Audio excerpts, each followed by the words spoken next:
Mientras los niños, muy buenos días, queridos hermanos, ¿cómo están? Dios les guarde, hermanos, qué bueno verlos nuevamente. Y mientras los jóvenes y los niños y profesores se dirigen a sus respectivas aulas, nosotros vamos abriendo la Biblia. Bueno, algunos ya lo tienen ahí abierta en el texto sobre el cual vamos a entrar en la enseñanza. Segunda de Corintios capítulo 7, pero quiero pedirles un grande favor, hermanos. Vamos a irnos unos versículos antes para ambientar, para darle un contexto mejor a la lectura del versículo de Segunda de Corintios 7, 1. Vamos a leer Segunda de Corintios 6, vamos a leerlo del 14 hasta el final del capítulo, o sea, hasta el 18. Amén. Y voy a leer a favor de ustedes. Dice el versículo 14 del 6: no os unáis en yugo desigual con los incrédulos, porque ¿qué compañerismo tiene la justicia con la injusticia? ¿Y qué comunión la luz con las tinieblas? Digo, habitaré y andaré entre ellos y seré su Dios, y ellos serán mi pueblo. Por lo cual salid de en medio de ellos y apartaos, dice el Señor, y no toquéis lo inmundo, y yo os recibiré, y seré para vosotros por padre, y vosotros me seréis hijos e hijas, dice el Señor Todopoderoso. Por favor, repitan conmigo el 1 del 7.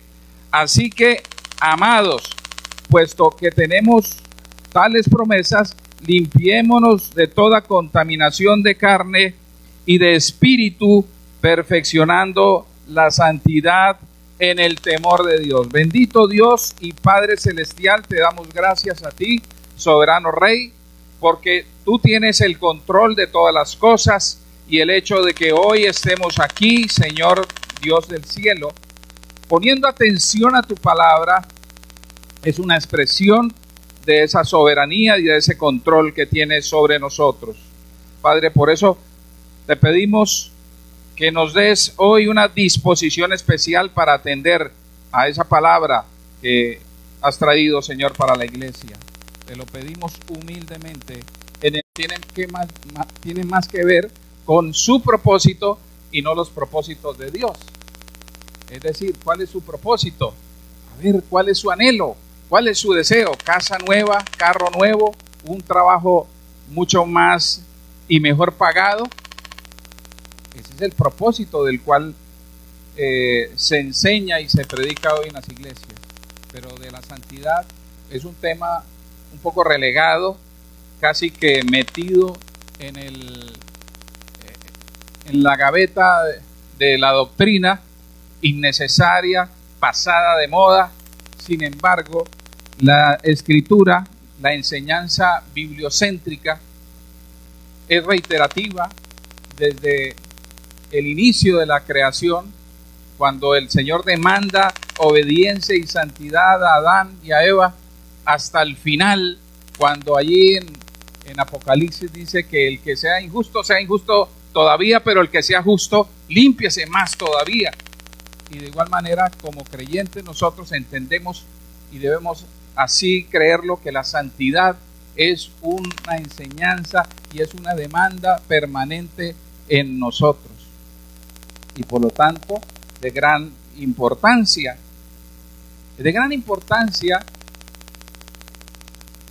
Porque lo que el Señor nos quiere mostrar en este mandamiento es que manifestemos su carácter santo, su carácter puro, a través de nuestra vida, de nuestra conducta, de nuestro andar permanente.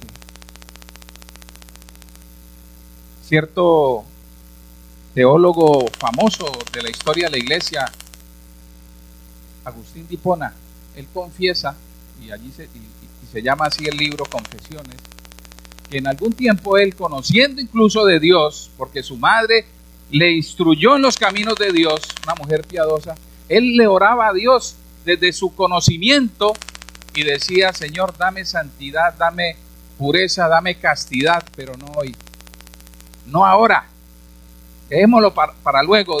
De alguna manera lo dijo así, ¿no? Y a veces nosotros como cristianos estamos pensando siempre como don Agustín, ¿cierto? Tal vez ahora todavía no es el tiempo para caminar en santidad delante de Dios. Sin embargo, leemos aquí una exhortación, una demanda, una instrucción que Dios da a través del apóstol Pablo a la iglesia de Corintio y por extensión a toda la iglesia de Cristo, que seamos ¿qué?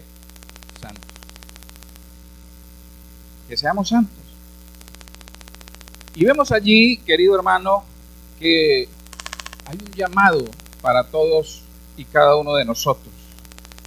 Pero interesante que ese llamado, ¿sí?, inicia precisamente con una confusión. Así que los gramáticos dicen con una confusión concluyente, ¿sí? Es decir, luego de presentar un argumento o unas razones o unas causas, llegan a una conclusión. En este caso la conclusión es un mandamiento.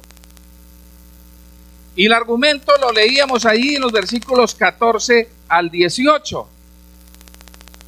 El apóstol Pablo está hablando con la iglesia de Corinto, una iglesia que nosotros regularmente utilizamos como el ejemplo de lo que no debe hacerse, de lo que no debiera hacer un cristiano.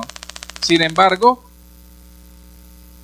es la iglesia del Señor, hacía parte de la iglesia del Señor, que desde su contexto cultural, desde su contexto social, estuvo rodeada de una sociedad contaminada, pervertida. Incluso su posición geográfica iba o afectaba la moralidad de la ciudad. ¿Por qué? Por siendo un puerto, concurrían allí en esta región muchas culturas y por ende era un centro de paganismo y también de todo tipo de inmoralidad sexual. Pero el evangelio llegó allí. Creo que fueron los hermanos Priscila y Aquila quienes estuvieron allí llevando el evangelio. Y esa iglesia empezó a crecer, pero había dificultad, habían condiciones culturales que los llevaban permanentemente a pecar contra Dios, a tener conductas pecaminosas, relacionados con la idolatría, relacionado con la conducta moral, incluso de incesto. Y Pablo se centró en ayudar a la iglesia de Jesucristo, en este caso a la iglesia de Corinto, para que caminara con el Señor. Y por ende, utiliza desde el 14 esa exhortación: no se unan en yugo desigual.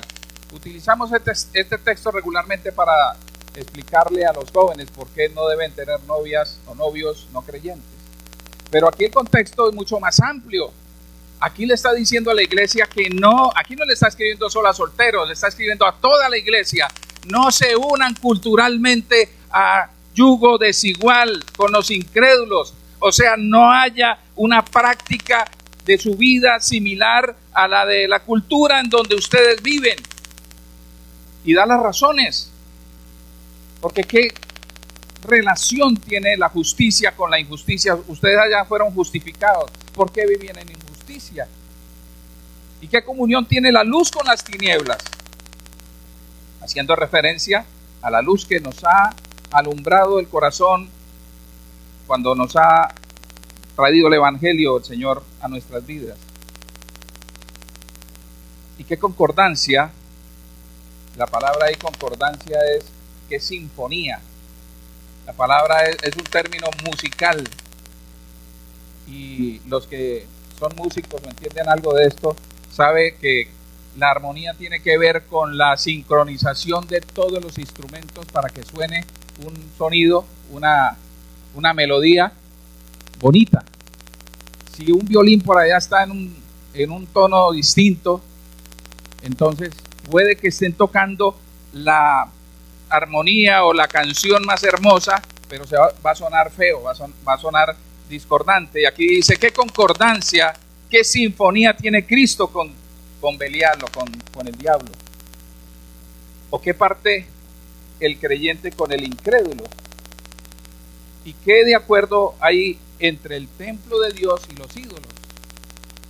Y aquí pudiéramos decir, bueno, el templo es ¿no? Pero Pablo hace la aclaración inmediatamente con la Biblia. Porque vosotros sois el templo del Dios viviente. No está hablando de este templo, no está hablando del templo de Jerusalén, está hablando de nuestras vidas. ¿Y cómo lo confirma? Dice, porque Dios dijo, habitaré y andaré entre ellos, y seré su Dios, y ellos serán mi pueblo.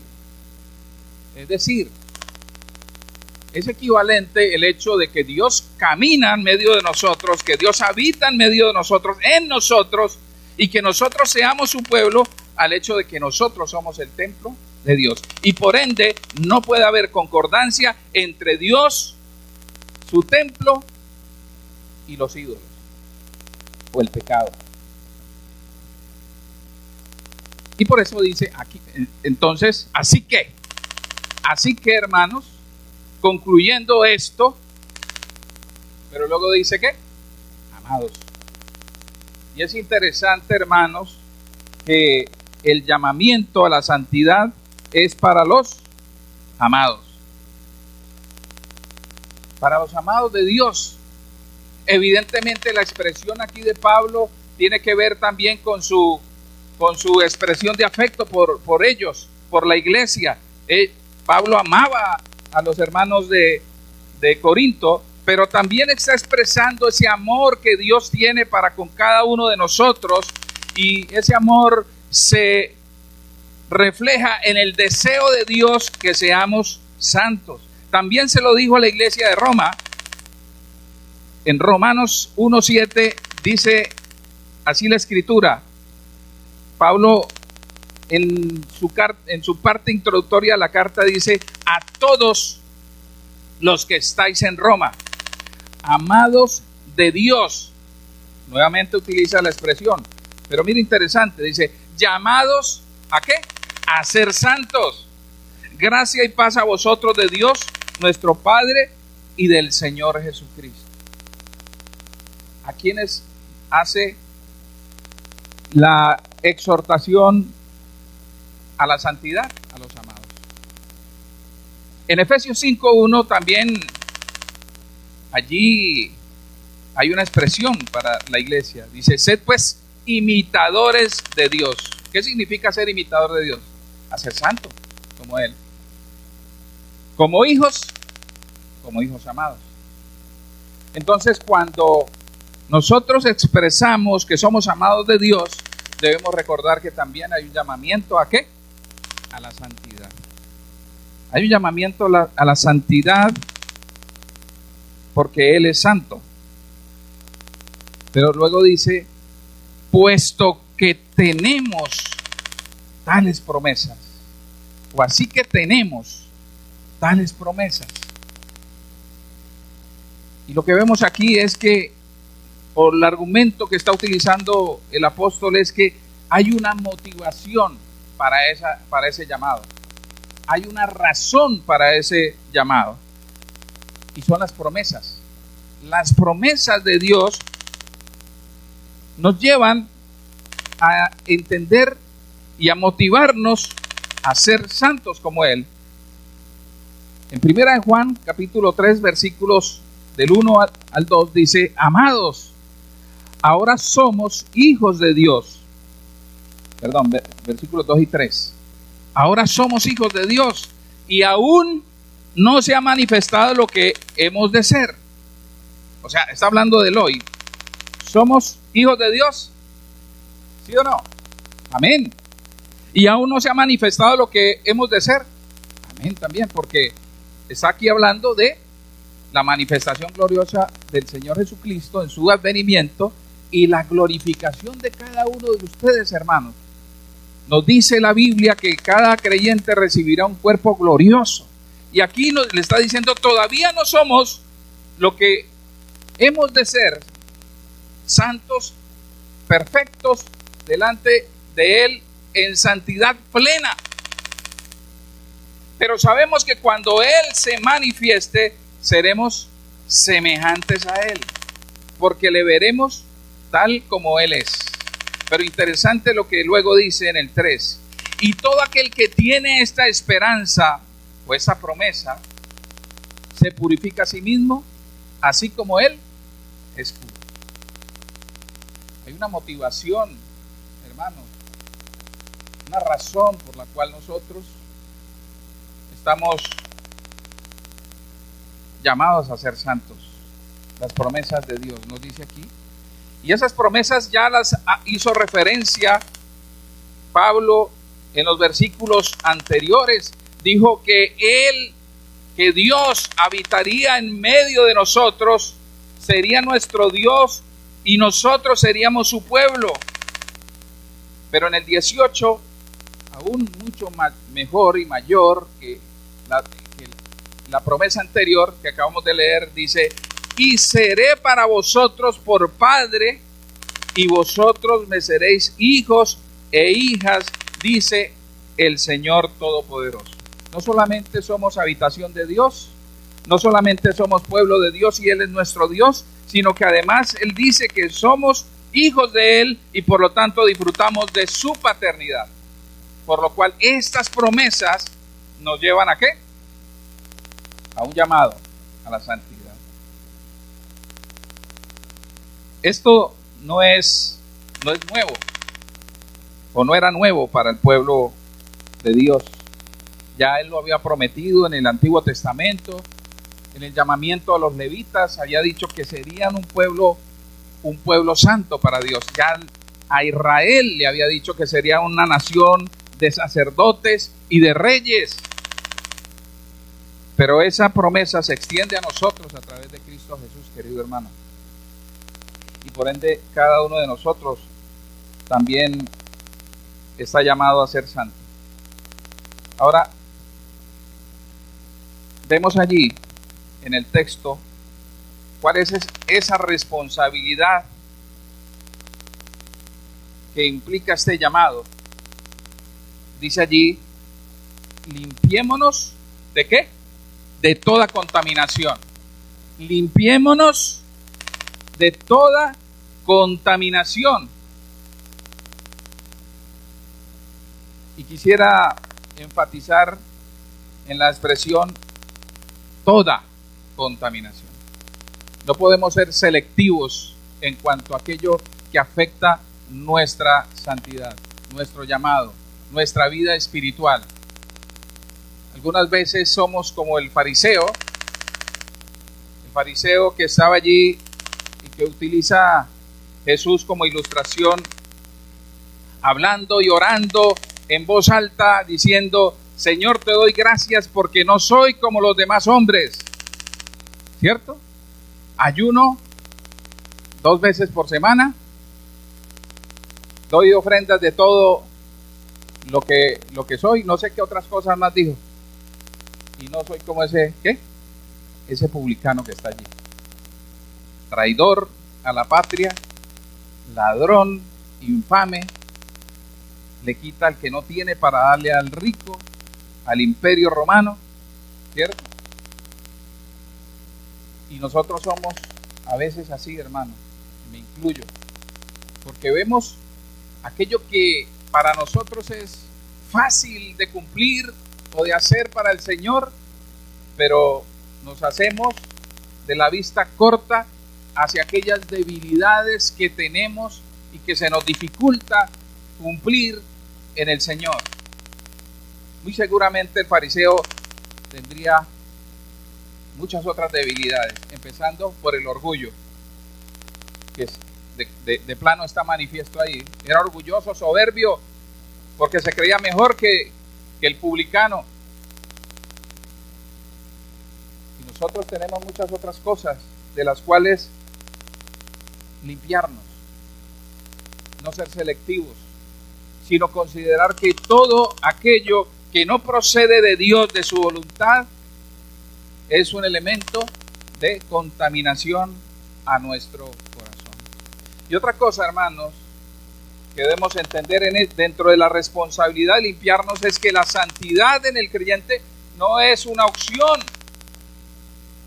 no es aplicativo solo a un grupo de personas, al liderazgo o a cierta élite o cierto grupo de personas que han alcanzado un nivel de madurez y que a ellos hay que exigirles el mayor grado de santidad. No, es un llamado para todos y cada uno de nosotros. Y aquí está la conexión a la temática de la cual venimos hablando permanentemente, o este año hemos hablado permanentemente, y es las misiones, el servicio a Dios. En 2 de Timoteo, capítulo 2, versículo, desde el 14 en adelante, Pablo está exhortando a Timoteo a procurar con diligencia presentarse a Dios, ¿qué? ¿Cómo? Aprobado. ¿Y eso qué significa? Luego dice, como obrero que no tiene ¿qué? De qué avergonzarse, nada oculto en su vida, y que usa bien la palabra de verdad. Está diciéndole la necesidad que para él como hijo de Dios y como siervo de Dios necesita ¿qué? Presentarse sin nada ni algo de qué avergonzarse. Y mire la manera como le ilustra Pablo esta enseñanza en el versículo 20 de 2 de Timoteo, capítulo 2, en el 20 dice, pero en una casa grande, le está diciendo a Timoteo, mire, en una casa grande no solamente hay utensilios de oro y de plata, sino también hay utensilios de madera y de barro. ¿Sí o no? Y unos son para uso honrosos. Ahí la palabra también podemos utilizar virtuosos, dignos, ¿cierto? Las joyas o cosas que adornan a una persona, ¿cierto? Son elementos que pudiéramos considerar honrosos, pero hay otros para usos viles. Dentro de la misma casa hay instrumentos y algunos son instrumentos para honra y otros son instrumentos para usos no tan honrosos, para usos viles. Pero en el 21 le dice de la siguiente manera, así que si alguno se limpia de estas cosas, y usted verá en los versículos anteriores, y le pido que lo lea ahí en su casa, de qué cosas está hablando, será instrumento para honra, santificado, útil al Señor y dispuesto para toda buena obra. Es decir, el servicio a Dios implica que primero el instrumento esté ¿qué? Limpio. Esté limpio. El Señor demanda que los instrumentos, que sus instrumentos sean o se hayan limpiado. Y también en 1 de Pedro, capítulo 1, versículo 15, un texto conocido por nosotros ampliamente, dice el apóstol Pedro, sino como aquel que os llamó es santo, sed también vosotros santos en toda vuestra manera de vivir, porque escrito está, 16, sed santos porque yo soy santo. Ahora, hasta ese momento podemos estar pensando, ¿qué necesito hacer para ser para caminar en santidad. Lo primero que le quiero decir, hermano, es lo que no debemos hacer. La santidad no es una acción cosmética, externa, no es para el público, no es para la audiencia, no es para mostrar quién soy o cuánto soy. Es algo interno, es una obra en la que interviene la voluntad del hombre, pero también la obra de Dios. En el tiempo del Señor Jesús, o cuando el Señor Jesús estuvo en su ministerio, en su vida terrenal, habían 4 tipos de sectas judaicas o judías. Estaban los esenios, que incluso en la Biblia no lo refiere, o por lo menos no abiertamente, que eran los místicos, eran los ascetas, o sea, los que creían que flagelándose o colocando dolor sobre su cuerpo los llevaba a ser más santos. Estaban los celotes. Los celotes eran los nacionalistas, eran los que consideraban que los hijos de Dios debían oponerse a todo aquel gobierno que no fuera judío y que estuviera ejerciendo poder sobre Israel, y por ellos eran los revolucionarios de la época, eran los guerrilleros de la época. Incluso Jesús tuvo un celote dentro de sus discípulos. Simón, ¿el qué? El celote. Algunos dicen que Judas también era celote y que por ende una de las causas humanas por las cuales lo traicionó es porque él creía que el Señor Jesucristo traería una libertad política de Roma a Israel. Pero estos celotes eran nacionalistas y creían que con esto agradaban a Dios. Estaban los saduceos. Los saduceos eran los libertinos, eran los ricos de la época, era el grupo dominante del Sanedrín.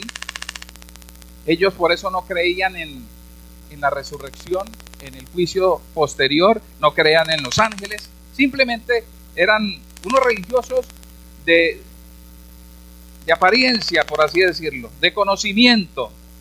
Y estaban los fariseos, que eran los legalistas. Y si pudiéramos escoger de esos 4 grupos, ¿cuál era el más cercano a la santidad? Nosotros seguramente y sin dudarlo diríamos que eran los fariseos, ¿cierto? Ya como les refería y que está allí en Lucas 18, el fariseo expresaba todo lo que hacía para agradar a Dios. Mas sin embargo, este fue el grupo que Cristo atacó más por su hipocresía. En Mateo 23, versículos 25 y 26, el Señor Jesús, luego de voltear las mesas allí en el templo de los cambistas y hacer un azote de cuerdas, dice: ¡ay de vosotros, escribas y fariseos, hipócritas! Porque limpiáis, y esa es la misma palabra que está utilizando aquí Pablo en 2 Timoteo, en 2 Corintios 7:1. Porque limpiáis ¿qué? Lo que está fuera del vaso y del plato. Pero por dentro estáis llenos de robo y de injusticia. Fariseos o fariseo ciego, limpia primero lo de adentro del vaso y del plato, para que también lo de afuera sea limpio. Él utiliza, el Señor Jesús está utilizando algo que culturalmente ellos hacían, y era lavar los utensilios cada vez que comían, se lavaban las manos y permanentemente vivían lavando todo lo que usaban, todo lo que estaba a su alcance, vivían lavando, porque ellos consideraban que lo que entraba y lo que tocaba esos elementos y luego entraba en la boca de ellos los hacía pecadores. Pero Él les dice: ustedes están en un error, porque externamente se muestran santos, limpios, pero por dentro están llenos de robo están llenos de injusticia. También lo llama sepulcros blanqueados. Pero entonces, ¿qué es la santidad? Aquí el Señor dice, a través de las palabras del apóstol Pablo, que esa limpieza debe ser de toda contaminación de carne y de espíritu.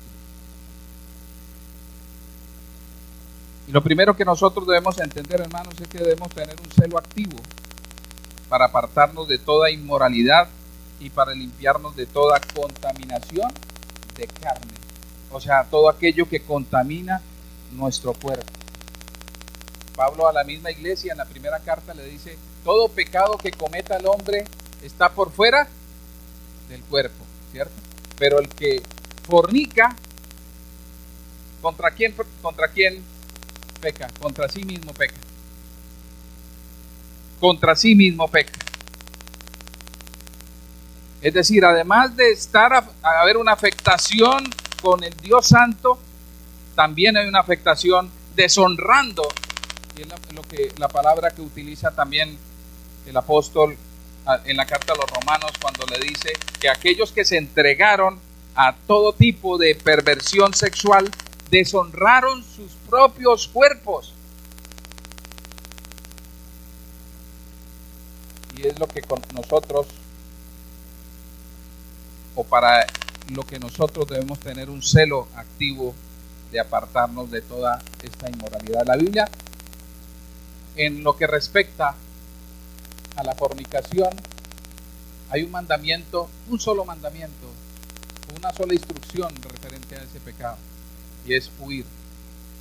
No dice resista, no dice párese firme. ¿Qué es lo que dice la Biblia? Huye. Fue lo que hizo José. Fue José, ¿cierto? ¿Qué hizo José?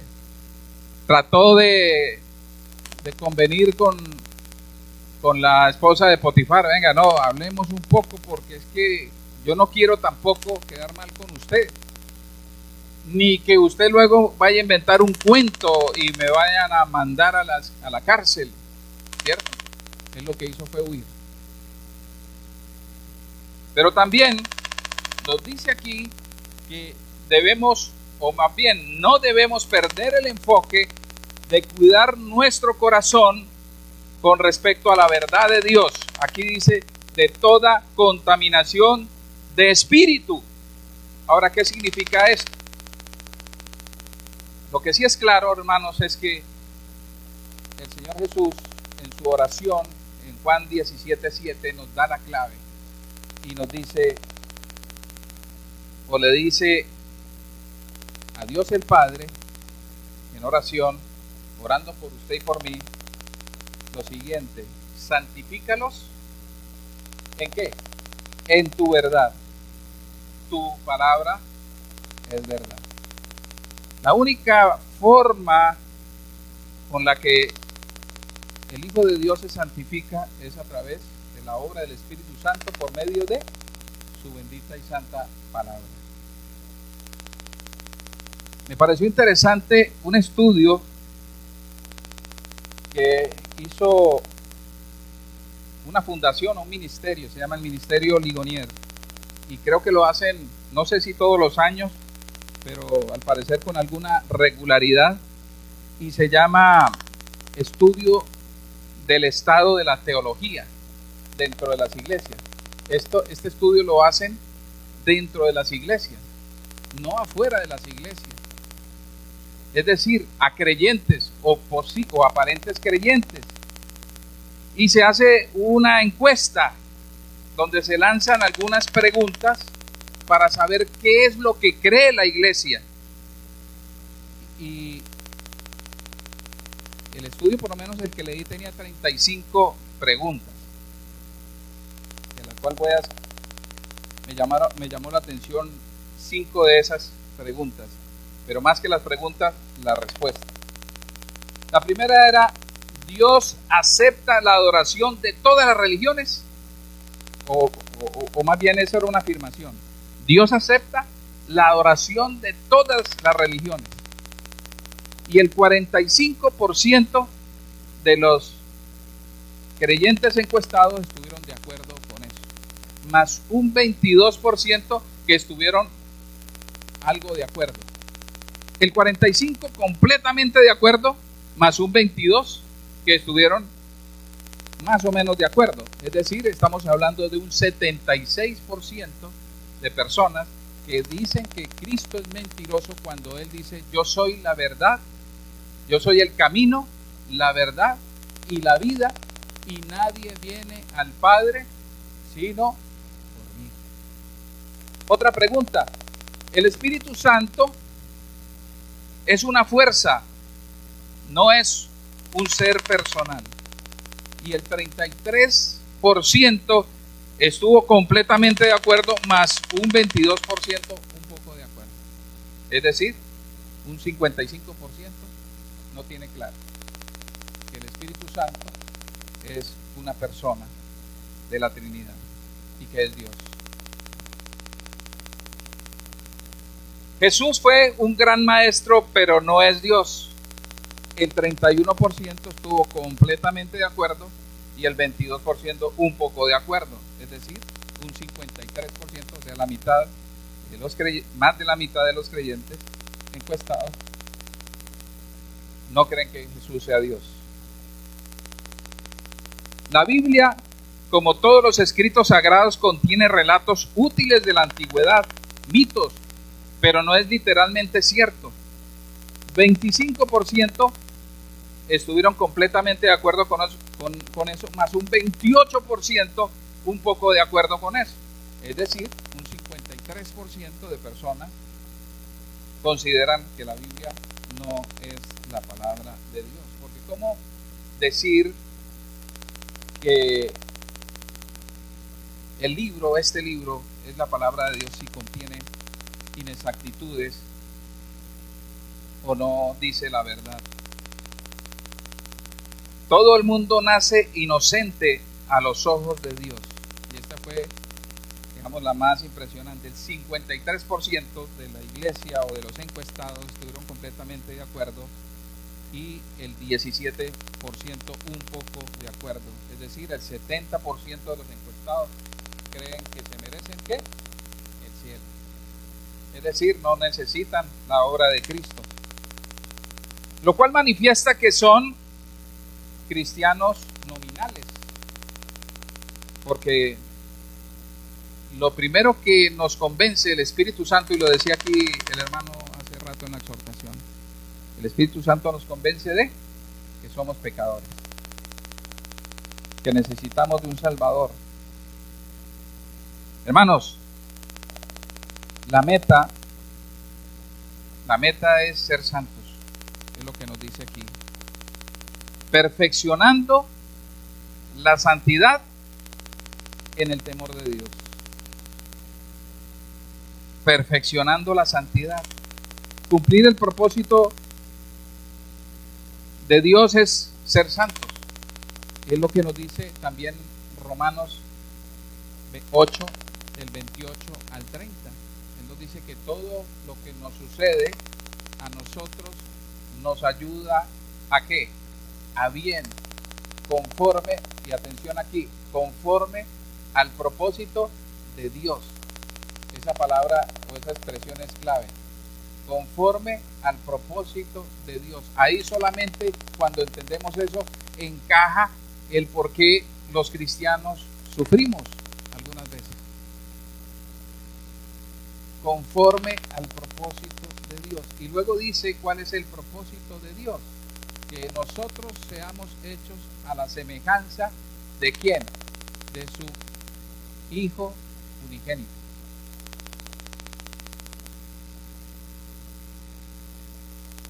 La palabra griega, hermano, para entender un poco bien, un poco mejor, la palabra santidad o santo significa apartar. Básicamente es eso. También significa pureza. También significa apartarse de aquello que desagrada a Dios. Pero el significado principal es apartar. Es básicamente lo que Dios le dice al pueblo de Israel en Isaías 51, versículo 1, cuando les dice: acuérdense de la roca de donde fueron, ¿qué? Cortados, de la cantera de donde yo los arranqué. Entonces, querido hermano, Dios nos cortó del mundo y nos arrancó de este siglo. Básicamente es lo que nos quiere decir aquí ese texto. La santidad en el creyente es una realidad presente, es decir, nosotros somos santos porque hemos sido apartados por el Señor. Aunque nuestra conducta no sea perfecta hoy, es una realidad porque posicionalmente hemos sido justificados y Dios nos ve santos y justos delante de Él. Pero también, querido hermano, es una realidad futura y es una realidad progresiva. Por eso dice aquí el texto: perfeccionando, como una acción permanente. La santidad se va perfeccionando, va progresando en nosotros.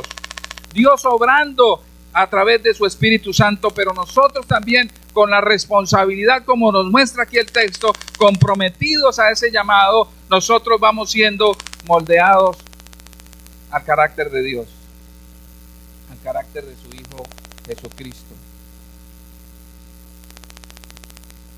En Hebreos 12:1 dice el autor: por tanto, nosotros también, teniendo en derredor nuestro tan grande nube de testigos, despojémonos de todo peso y del pecado que nos asedia, y corramos con paciencia la carrera que tenemos por delante.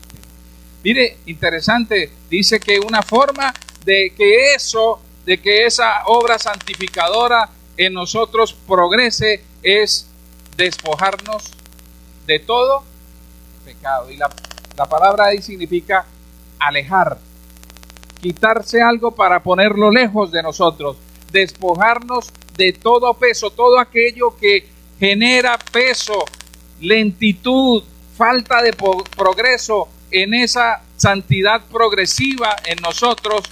Dice aquí que debemos, ¿qué? Apartarla. Y del pecado que nos asedia. Asediar significa algo que está, ¿qué? En permanente observación, buscando en qué momento de debilidad atacar, ¿cierto? El mundo es eso. El mundo es algo que nos asedia. Y dice aquí, despojándonos de eso y del pecado que nos asedia, corramos con paciencia la carrera que tenemos por delante. Y la paciencia implica que es permanente. La Biblia nos habla o presenta la santificación como parte de la responsabilidad del creyente, y aquí lo estamos leyendo, pero también la Biblia lo presenta como una obra de Dios. En Filipenses 1:6, Pablo dice lo siguiente: estando persuadido de esto, estando convencido, no tengo duda alguna, está diciendo aquí Pablo, no tengo absolutamente ninguna duda de esto, que el que comenzó en vosotros la buena obra, la perfeccionará hasta el día de Jesucristo. Ese es el compromiso de Dios. Él la va a perfeccionar en nosotros, hermano, y esto es consuelo para todos nosotros que estamos en la lucha cada día de agradar al Señor, no para salvarnos, porque Él ya nos dio gratuitamente la salvación, sino para expresarle esa gratitud y para manifestar la obra regeneradora del Espíritu Santo en nosotros. Ahora dice aquí, perfeccionando la santidad, ¿en qué? En el temor de Dios. En el temor de Dios. ¿Dónde se perfecciona la santidad? En el temor de Dios, o sea, conociendo a Dios. ¿Cómo tememos a Dios? Cuando le conocemos. Cuando le conocemos, le reverenciamos al conocer su grandeza, su santidad, su omnipotencia, su grandeza, cómo siendo Él un Dios santo y pudiendo apretar su puño y destruirnos, tuvo misericordia de nosotros. Ese sentimiento, esa sensación que genera esto es lo que se llama el temor de Dios. Saber que Él nos ama a pesar de... Es lo que nos santifica. En Proverbios 16:6 dice: con misericordia y verdad se corrige el pecado. Con misericordia y verdad se corrige el pecado. Y con el temor de Jehová los hombres se apartan del mal. Con misericordia y verdad se corrige el pecado. Y con el temor de Jehová los hombres se apartan del mal. En conclusión, querido hermano, nosotros podemos tener una idea errada acerca de la santidad. Y esa idea errada seguramente se centra en creer que la santidad es un estado de perfección inalcanzable o una vida de misticismo, aislada del mundo, desprovista de gozo, desprovista de propósito. Sin embargo, lo que nos muestra la Biblia, la santidad en su verdadero significado es un proceso de crecimiento espiritual en el que se busca la semejanza a Cristo y la obediencia a Dios basada en el amor y la reverencia a Dios. Hermanos, que el Señor nos ayude, porque cuánta necesidad tenemos de Él. Viviendo en un mundo corrupto, no es fácil caminar en rectitud delante de Dios, pero lo que sí es cierto es que Él nos ayuda y nos provee. Este mismo teólogo que al principio de su vida decía: dame santidad y dame castidad, pero no ahora, más luego dijo algo: dame lo que ordenas. ¿Y qué? Y ordena lo que quieras. Porque él entendía que Dios demanda de nosotros aquello que Él ya nos dio, aquello que Él ya nos colocó en nuestros corazones. Vamos a orar. Padre Celestial, te damos gracias, soberano y buen Dios.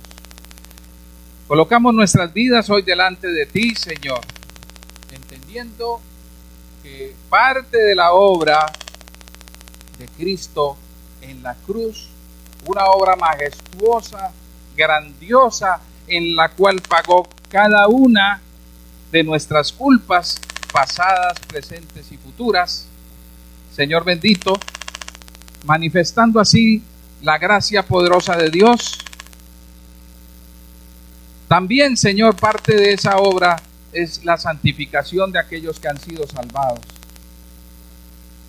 Padre, pero cuánta debilidad hay en nosotros, pero sabemos, o nuestra confianza está no en nuestra capacidad o nuestro poder humano, Señor, sino en la grandeza de nuestro Dios. Tú eres un Dios poderoso, grandioso, maravilloso, soberano, al que no le queda nada grande. Y muy seguramente nosotros no te quedamos grandes, Señor. La santificación de la iglesia es una realidad en progreso, Señor. La apartaste y es santa, pero también la estás santificando todos los días. Y yo, como parte de ella, Señor, también te pido que me ayudes, Señor, y nos ayudes a cada uno de nosotros, Señor, a caminar en integridad delante de ti. Pero no para nuestra vanagloria, no para nuestro orgullo, Señor, sino para la gloria, alabanza y honra tuya, bendito Dios, y de nuestro Señor Jesucristo, para que así no sea blasfemado tu nombre, sino glorificado en medio de nosotros y a causa de nosotros, Señor. Gracias una vez más, Señor, por tu palabra, porque ella es viva y eficaz y más cortante que toda espada de dos filos. En el nombre de Cristo Jesús te alabamos Amén.